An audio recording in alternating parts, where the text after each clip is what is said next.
Hello and welcome to the Wisden Cricket Weekly podcast. This is part one of our Ashes debrief. Australia wrapped up the series 4-1 earlier this morning, but just a couple of hours ago, a story broke about a night before this tour. The Telegraph reporting that Harry Brook was almost sacked as England white ball captain by the ECB after it emerged that Brook, the Test vice captain, was involved in an altercation with a bouncer the night before an ODI on the New Zealand tour, the final ODI of that tour, which forms part of England's World Cup qualification bid. England lost that game the following day after falling to 44 for 5 early doors. Butch, there was a lot of scrutiny on that infamous Noosa trip earlier in this series. That was in the middle of a series where there's a very long gap between games 2 and 3. But is this different? The night before an ODI, it doesn't really speak of a culture that is right for high performance sport. I think obviously once this is all over and the dust has settled, that the culture around the team and its attitude to preparation, either for games or even in the middle of series, is going to come under huge pressure, and it'll be part of the scrutiny that is placed upon McCullum and Keasy, as to just how loose and just how sort of ill-disciplined the whole group has become. There has been a relaxed atmosphere around the teams ever since McCullum sort of took over, and that's partly been a good thing. I think they wanted to allow players to be sort of grown up adults and make their own decisions. However, that New Zealand trip, if you think back to sort of November and the lack of any real preparation leading into the Ashes series, not only were they matches that England needed to perform in and win because of the qualification for the 50 over World Cup, but it was also very much part of the build up to the Ashes, because aside from those 3 one-day internationals in New Zealand, which England sent their sort of like their best team to, there was going to be no other competitive cricket leading into the Ashes series. So it was important for 2 very, very obvious reasons. And it just, I don't know, the story comes out at the worst possible time. I believe that that it's been known about for quite some time before then. But it kind of speaks of an attitude to who I think, who was it, Boycott called them an unserious cricket team. It kind of underlines that analysis, that the captain of the side could be in a punch up with a bouncer the night before, a game that they had to win, and a game that was useful to them in terms of their preparation for the Ashes coming up. So it's pretty bad, isn't it? Just to be clear, this sort of thing wouldn't have been acceptable in your playing days, drinking like that on the night before a game? No, it wouldn't have been acceptable. I mean, individuals would have had their own ways of preparing for games and stuff, but it certainly wouldn't have been condoned at management level at all. You'd be running the risk of losing your place in the side, losing your job, if anything like that had occurred.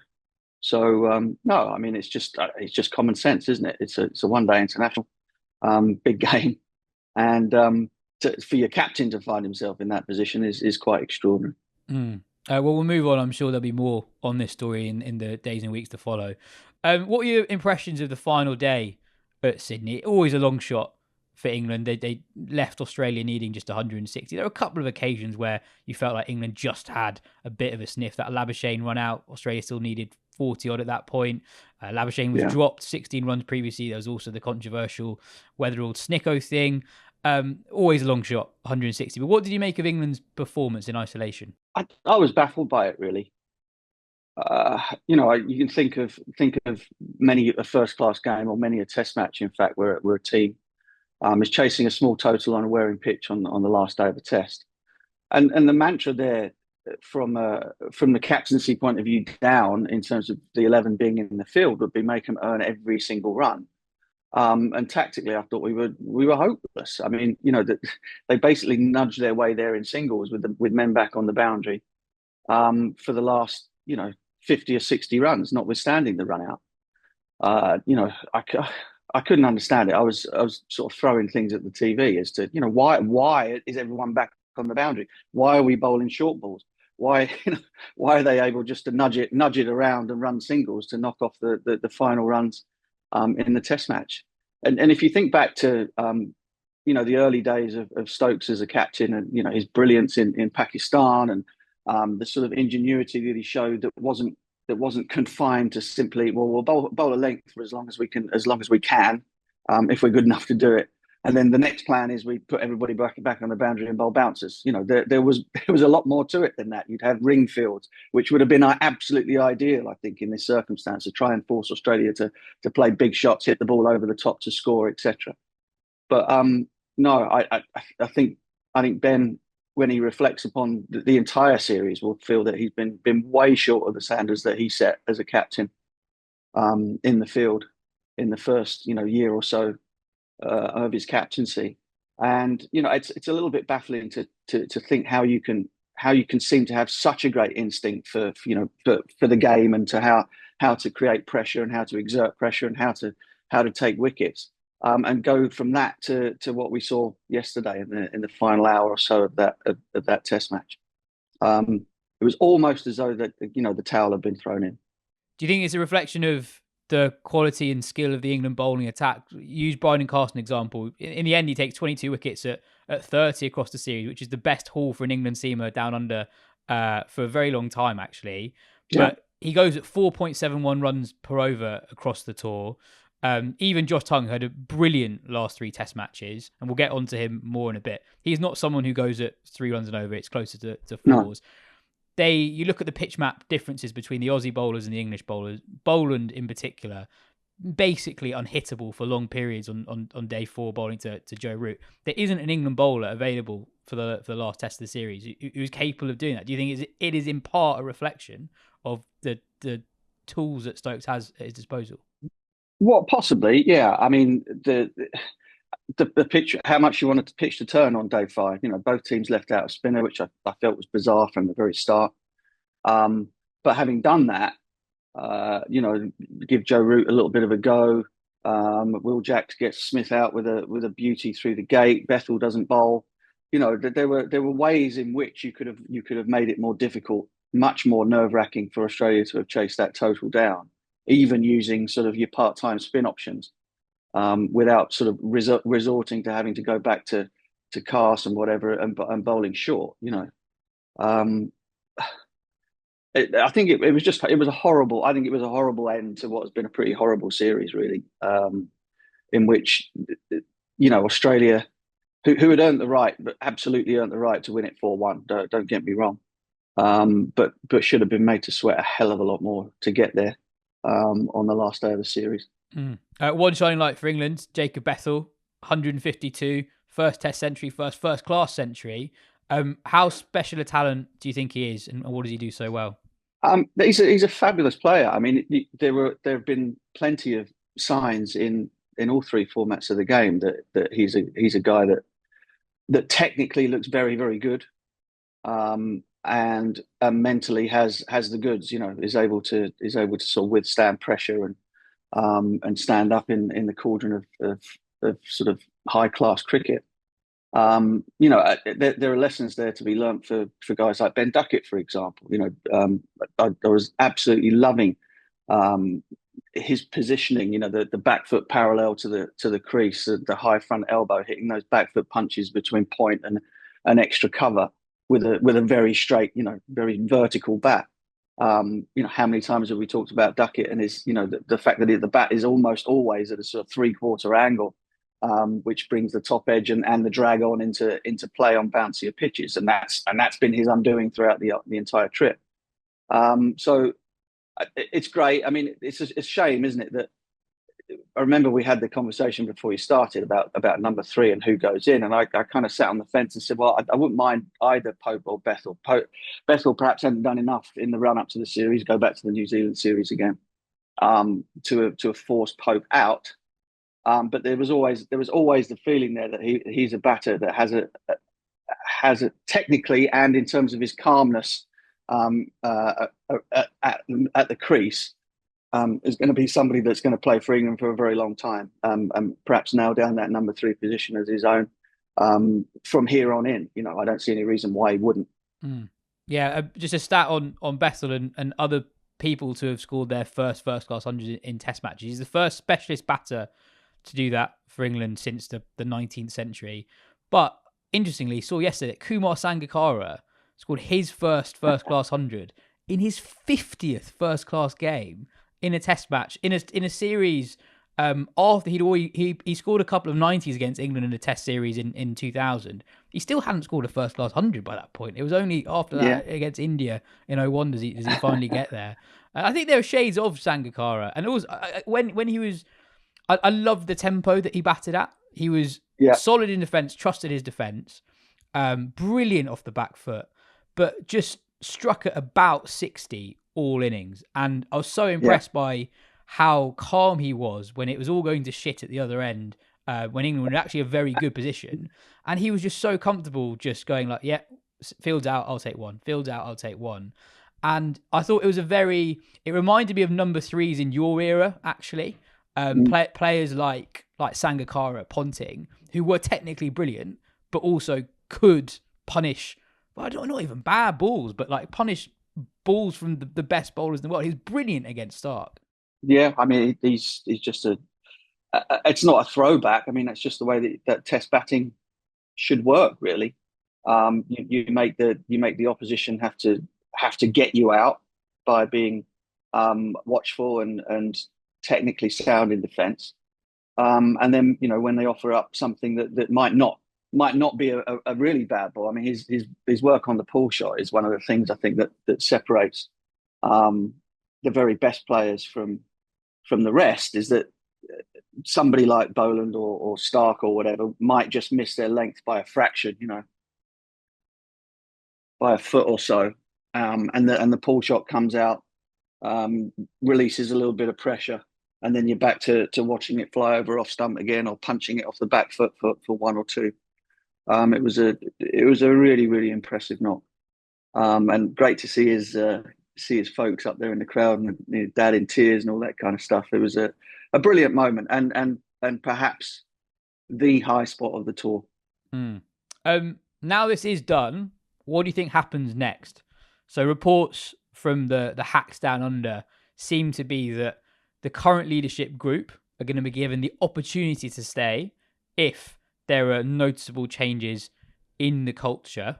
To Stokes and McCullum's credit, they have been pretty candid over the last few weeks. Just today, Ben Stokes was saying that England haven't been playing the percentages well enough. They too often take 3 out of 10 options when the game's up for grabs or they're in control of a game. McCullum has admitted that they got their prep wrong for the start of the series. They have fielded poorly. They did not have a fielding coach. They brought in a bowling consultant at the very last minute. Broad agreement, they got the prep wrong. The talk of culture changing, a lot of people would say, well, hang on, isn't the whole point of McCullum as head coach to be a culture setter? And the Brooks story this morning is just the latest in a string of stories that suggest that the culture isn't necessarily the best for this specific group of players. Yeah, there's a lot there, isn't there? I think it's absolutely right that they've been put on notice to make change. I think it's responsibility, really, isn't it? More than anything else. Yes, it's great to sort of to have a good time when you're on tour and to enjoy your job and all the other things that go along with that, and to have a relatively relaxed atmosphere. But the problem is there is a responsibility as the England cricket team to give yourself the very best chance to be able to perform, to represent England well overseas. Not give the media and the Australian fans the excuse to look at us as a bunch of beer swilling louts who really couldn't give a monkeys about the cricket, and are only there for a good time. And so that responsibility has been short, hasn't it? I mean, regardless of what the results are in the end on the field, if you can come back from the trip and you've given it absolutely everything you can, you've prepared as well as you could, you've just been outplayed by a better team, then fair enough. There have been plenty of England teams in the past that have come back with nothing. But then for all of the off-field stuff to kind of be dogging them as well, along with a hands up, a mea culpa around about the preparation for the whole thing in the first place, you're leaving yourselves open for all kinds of scrutiny. And I think, I think I said the last time between the fourth and fifth Test matches that I'd be hesitant to sort of throw the whole lot out. But the more you think about it, the more you think, well, how long can this be allowed to continue? If there is literally no censure for what has been a disastrous trip from the very start, then what would it take for people to lose their jobs and to be replaced? So it was interesting, I think, that when obviously Ben came out and said that if McCullum goes, then I go too, which was kind of holding a bit of a gun to their head, because I don't think anybody thinks that Stokes isn't the right guy to lead the team at the moment. Of course, bearing in mind that in 4 years' time, there's very, very little chance that he'll be captain by the time we go to Australia again. So it could be a Hussein Vaughan type situation where a leadership candidate pops up over the next year or so, and replaces Ben. Because if you're going to make a change, so here's the thing, right? If the punishment, if you like, for the Ashes trip is that it all goes, Key loses his job, McCullum loses his job, Stokes probably stays as captain, but with a view to replacing him at some point over the next 12 to 18 months, then who are you bringing in, and what are you going to do in terms of players now who have built up quite a lot of experience at Test match level? Do you then throw all of those out as well because they're sort of Bazball picks, if you like?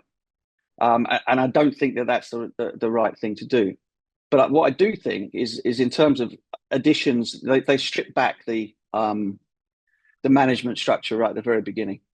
Removed too many voices, too many bodies in the dressing room, and sort of stripped it right down to the basics. I think a technical batting coach is very much required, because yes, there's undoubted talent there, but in terms of defensive technique, just basic stuff. For example, Zach Crawley in the first innings when he gets out LBW, gone to batting on off stump again. And if you're going to bat on off stump, I wouldn't advise it. But if you're going to, then the squarest you can afford to hit the ball on the onside is mid on, because if you miss it trying to hit it any squarer than that, you're out. Right, basically out. And so it's just stuff like that kind of drives you a little bit mad, that these things kind of keep coming backwards and forwards. And it's great bowling this and great bowling that. Well, it isn't really. You just have to run up and bowl the ball at the stumps and hope you miss it. And with it nipping a little bit, you're going to miss the odd one. If you're standing in front of all three, you're out. End. So I don't know. So that I would do. I think that they need to sort the bowling coach thing out quick, smart. You cannot have a situation where you're having people fly in and fly out and the job is kind of open. Decide who you want, make them an offer, and they stay. That's absolutely imperative. The spin bowling thing needs to be sorted out. I mean, let's start here, right? So Shoaib Bashir, we saw the interview with Rob Key and how that came about and how he became England's number one pick and everything like that. And then right at the last minute, at the critical moment, all confidence gets lost in him. England are, particularly with Stokes in the side, if fit, are always going to have four seamers, right? Always going to have four quicks in that 11. And so you think back to the team that went on to win the 2005 Ashes. What did their spinner do in that side where you had an all-rounder in Flintoff and you always had four quicks? What was Ashley Giles' job? Ashley Giles' job was to go 2.5 runs and over, pick up the odd wicket and get 20 or 30, pretty much every time he batted. That was the gig, right? So who do we have in England who could do that? We're not talking about somebody spectacular. It's going to take 7-fers and 8-fers and all this kind of stuff, but who would complement a 4-man pace attack? England's cricket is based around seam bowling. So who's that guy? I wonder who you're going to say. Well, who is that guy? Well, Liam Dawson is the person you have in mind. At the moment, he is that guy. Okay, someone who will give you control, give your fast bowlers enough of a rest, pick up the odd wicket here and there, and make some useful runs for you down the order.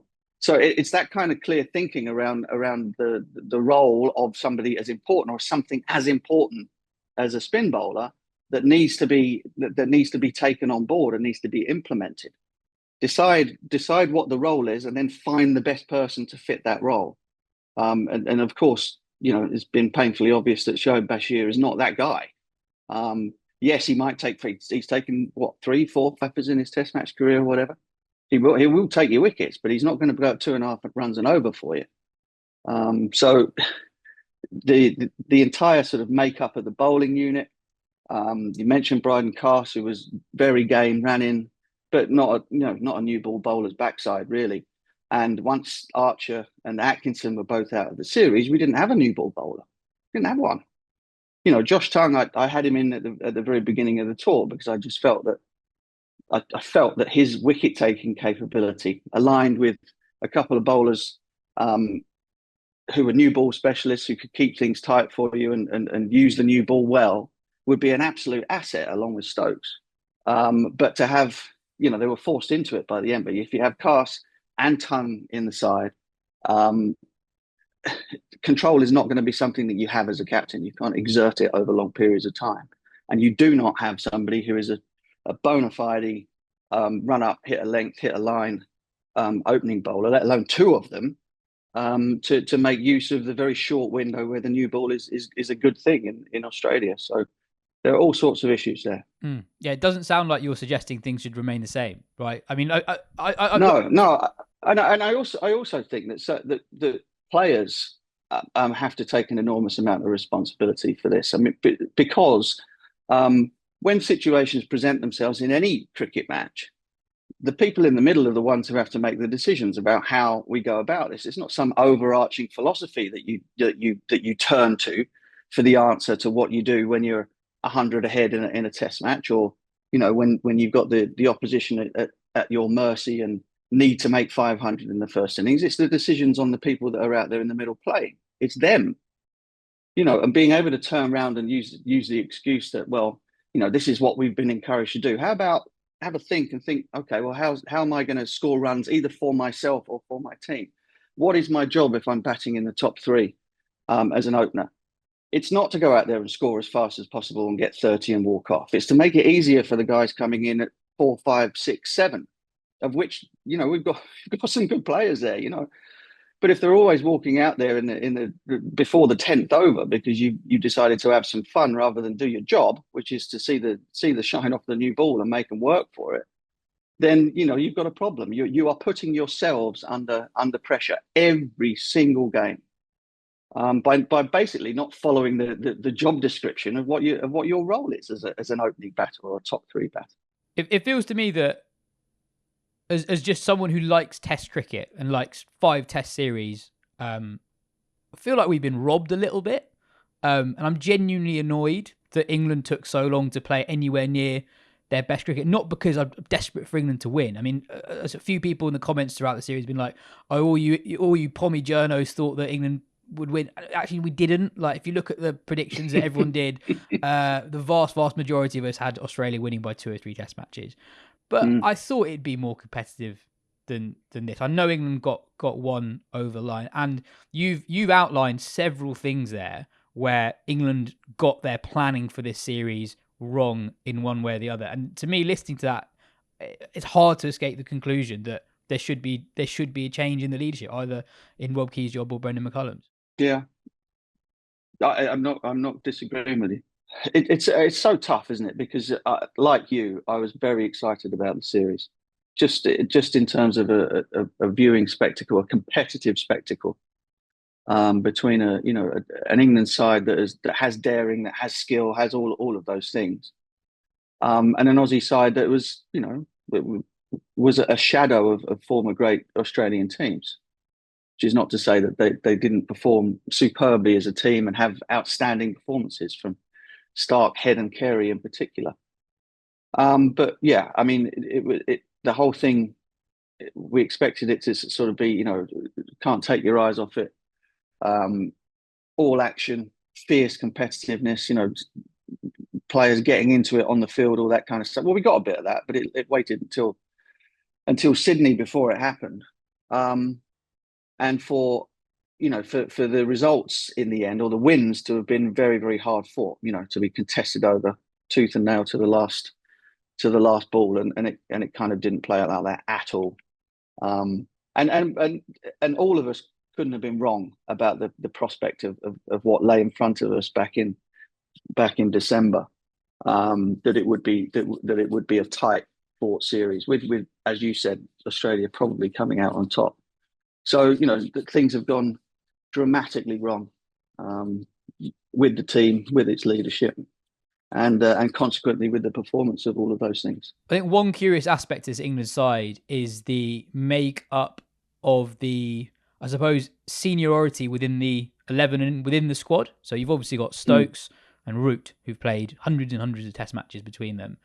But aside from them, you've got quite a few guys actually who played a lot of test cricket who don't feel like senior players. So Zach Crawley himself, speaking to the press at some stage this series, said he didn't view himself as a senior player. He's played more test matches than Graham Swan and Jonathan Trott. Ben Duckett is one of the few players in his 30s. I don't think he necessarily comes across as a senior pro on the field in terms of involvement in conversations with captains and all that. We had a question from Jeff on the Discord who asks specifically for you, Butch. I would like to know, had Butch been in that dressing room under the current setup, what conversations would he be having and the questions he would be asking? A lot of scrutiny, obviously, on the leadership group. We've talked about them a lot already, but I think that's a fair question. What are the conversations that the players themselves are having? One of the things that I've found really interesting this series is the number of really awful shots that take place when the bloke at the other end is doing really well. Like if you're watching Joe Root do his thing, why do you just think I'd quite like to do what he's doing? When the collapse yesterday happened, Jacob Bethel was just batting normally, and yet the collapse happens at the other end. Like I wonder what are the conversations happening within the dressing room, and are these conversations happening? So, in answer to the guy's question, there would have been rows happening. Without any question, people would have been pointing fingers, and not in a look at me sort of way, but in a come on guys, we're better than this. Is there any danger of us using a little bit of grey matter and showing a bit of bottle and kind of doing what the basic requirements are in terms of playing cricket, in terms of playing a team game? They had it with when Joe scored the 100 at Brisbane.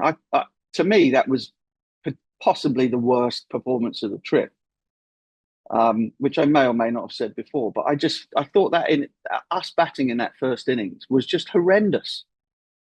And we get 380 or something? Should have been 480, 500 or whatever. And exactly the same thing that you're talking about there is Joe Root is batting magnificently at one end, and everyone's having a slog and a party at the other.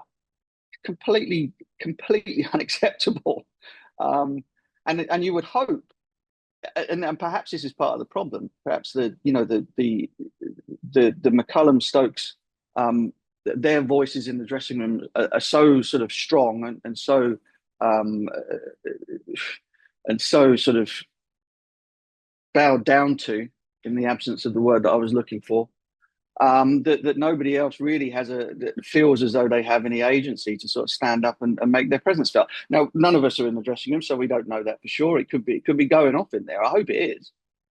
But yeah, I mean, that's kind of what being in a team is all about. You shouldn't just have one guy who's the captain. You should have 10 other guys out there who are trying to captain the game too. That's part of being a team. It isn't all down to one guy's view or one guy's personality to kind of make all of the big decisions and do all of the policing around what you do and what you don't do. Everybody should be invested in that.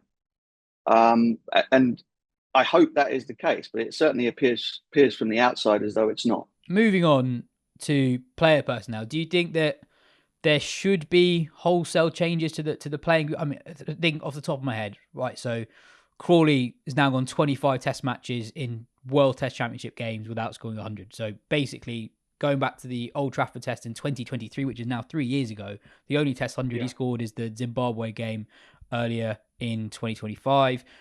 Duckett had a poor series, kept on getting to 20, but couldn't get past 40. Who else? Jamie Smith had a much quieter series than a lot of people predicted. I suppose those are the three in the batting group that were retained for the final test of the series who would be under most pressure.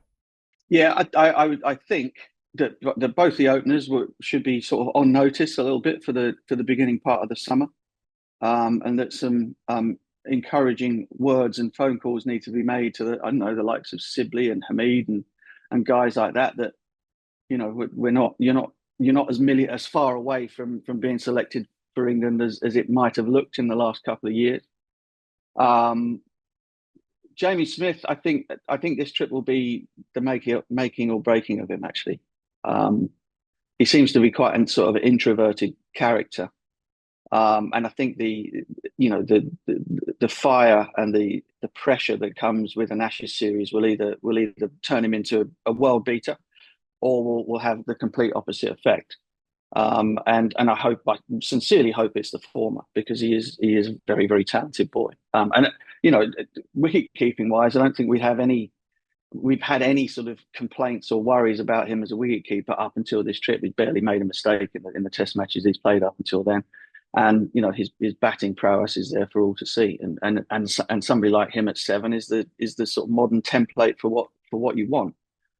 So yeah, I mean, again, you have to watch him very carefully in the Test matches in the summer coming up in New Zealand. Is he going to be able to assert himself a little bit more as a character and an individual behind the stumps? Is he going to stand up in pressure moments with the bat? You think back to the Oval run chase or whatever, and he looked like a rabbit in the headlights there. He looked like a rabbit in the headlights on more than one occasion during this Ashes series. So it's a case of taking away what you've learned in the toughest arena, and trying to apply it and trying to make yourself better.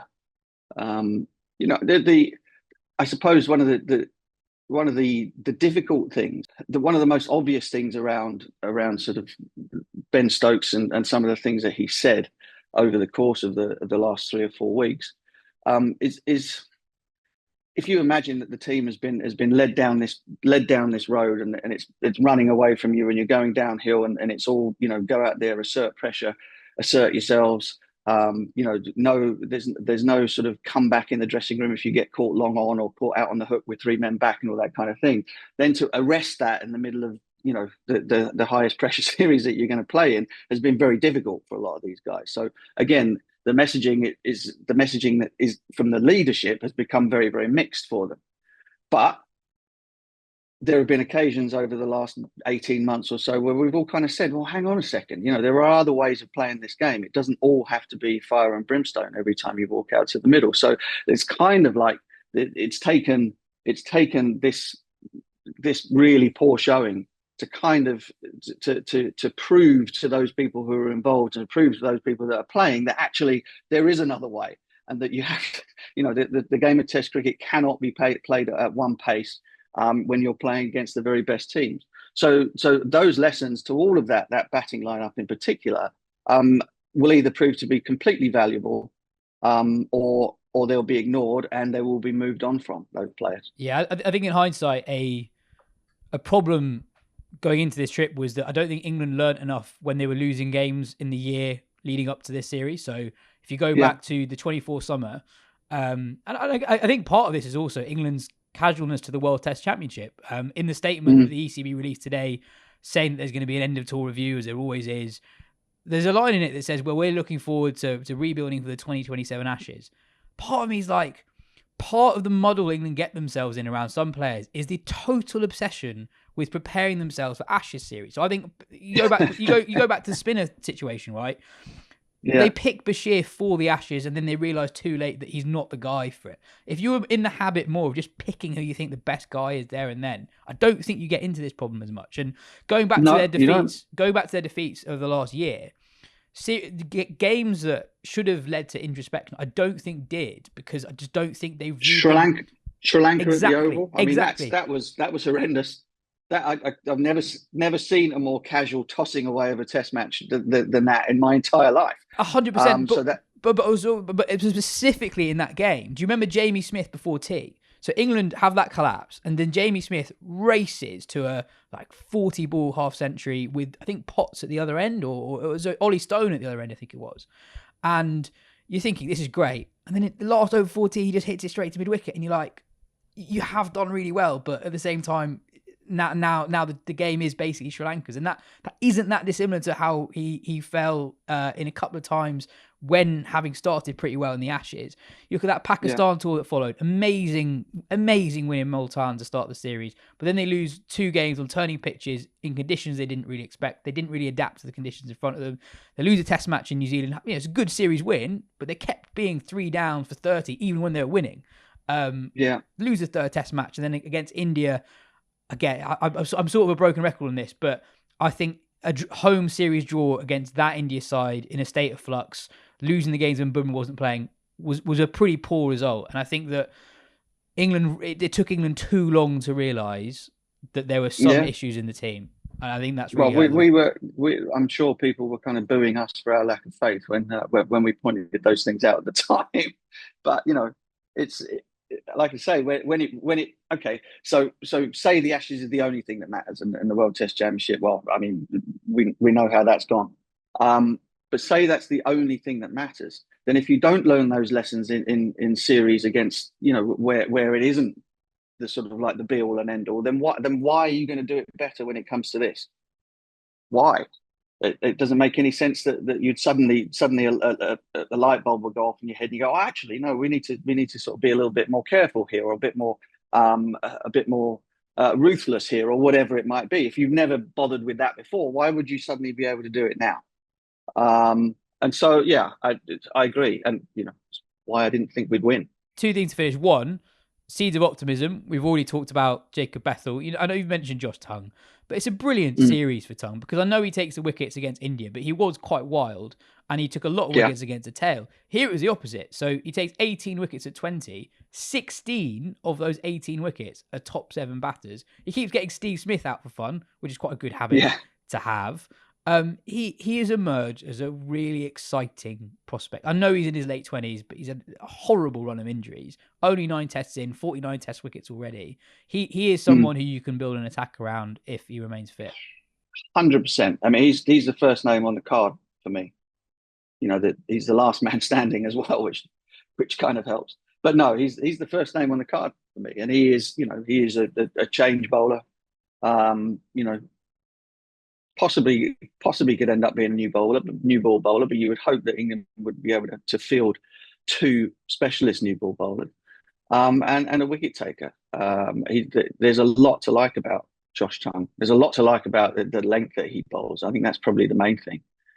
Brings the stumps and the pads and stuff into play for his dismissals, as well as generating good speed, and makes the ball move. What more do you want? And I guess finally, there are 2 teams that played this series. Australia to get that 4-1 win with the number of absentees that they had. No Hazelwood for the whole thing.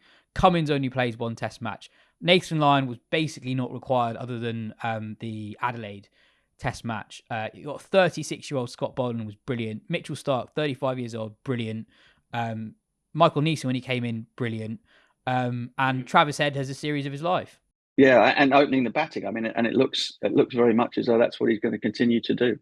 I mean, he's an absolute nightmare to bowl at. That is for sure.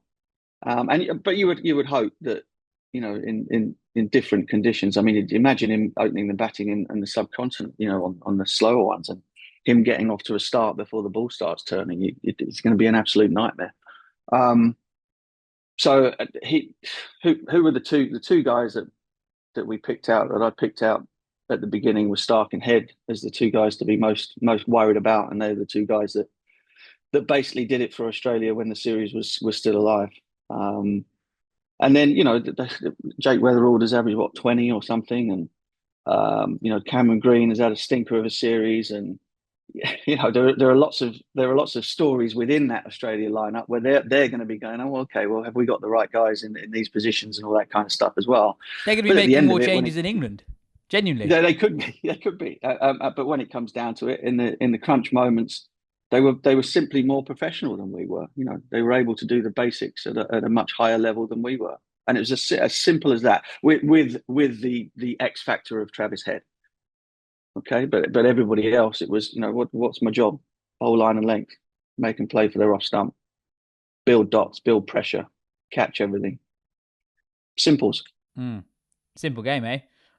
Remarkably, England are playing their first game in Sri Lanka in fewer than 2 weeks. And I'm sure there'll be plenty of post Ashes reflection in the week ahead. I'm sure there'll be some news stories for us to get stuck into next week. But yeah, all eyes turn to Sri Lanka and the T20 World Cup pretty much straight away. It never stops. Yeah, yeah, it never stops. And my goodness, they're going to have to turn things around in terms of the feeling in that camp. You know, there's a lot of players, a lot of new faces will be coming in, a bit of new blood here and there, which will help. But it's been a pretty torrid time of it in Australia, and it takes a bit of recovering from an Ashes series, no matter what the result. So you hope that the new players coming back in will provide some energy and a little bit of a perspective as well, because I think, you know, I was talking to Johnny Bairstow just a couple of days ago, and he was furious about, you know, obviously the fact that he's been left out, and you know, he goes, they talk about character, they've left out character, and he's pointing to himself, you know. So that, you know, there are English players around who are here in South Africa or on other leagues, or just sat at home watching it on the TV. I'm sure are pretty furious too, and thinking that the team out there has not represented English cricket in the way that they would like it to be seen. And so hopefully the new players joining up with the squad will be able to impart that message in a gentle way and kind of lift everybody up to bigger and better things. Let's leave it there for today. Cheers for your time, Butch. Catch you next week.